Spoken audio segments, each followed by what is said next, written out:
কি নামে বান্ধিলা ভেটি শংকৰ গুৰু কি নামে বান্ধিলা ভেটি অ তোমাৰ গীতে মাতে অময়া সুৰেৰে আমি অসমীয়া জাতি শংকৰ গুৰু কি নামে বান্ধিলা ভেটি অ কি নামে বান্ধিলা ভেটি শংকৰ গুৰু কি নামে বান্ধিলা ভেটি অ তোমাৰ গীতে মাতে অসমীয়া সুৰেৰে আমি অসমীয়া জাতি শংকৰ গুৰু কি নামে বান্ধিলা ভেটি অ হৰি নামৰ বৈকুণ্ঠ প্ৰকাশে প্ৰেম অমৃতৰ নদী শংকৰ গুৰু কি নামে বান্ধিলা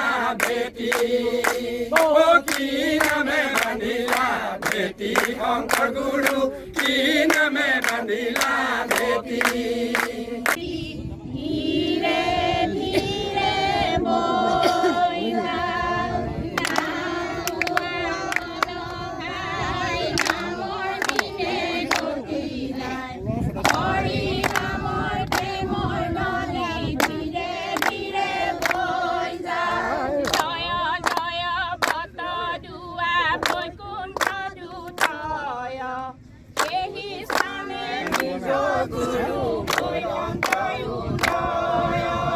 কিমান দিন হ'ল আপুনি ইয়াত আগবঢ়াই থকা?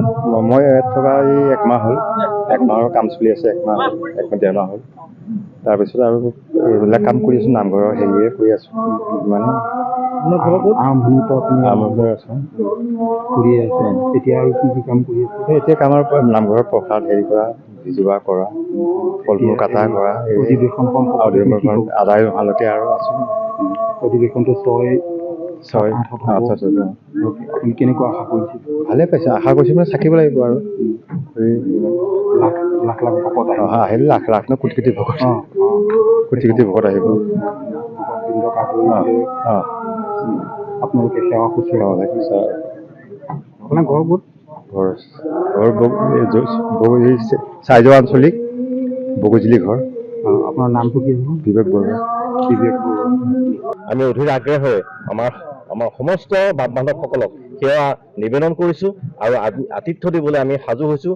আমাৰ নদুৱাৰ সমষ্টিৰ সন্মানীয় বিধায়ক পদ্ম হাজৰিকাদেৱৰ কাৰ্যকৰী সভাপতিৰ এক বলিষ্ঠ নেতৃত্বত প্ৰতিখন উপসমিতি আমাৰ অগ্ৰগতি ইতিমধ্যে 80% কাম সম্পন্ন হৈছে আৰু অহা জানুৱাৰী মাহৰ ভিতৰতে সম্পূৰ্ণ কাৰ্য 100% কাৰ্য আমাৰ সম্পন্ন হ'ব বুলি আমি আশাবাদী, সেইধৰণে আমি প্ৰস্তুতি লৈছোঁ।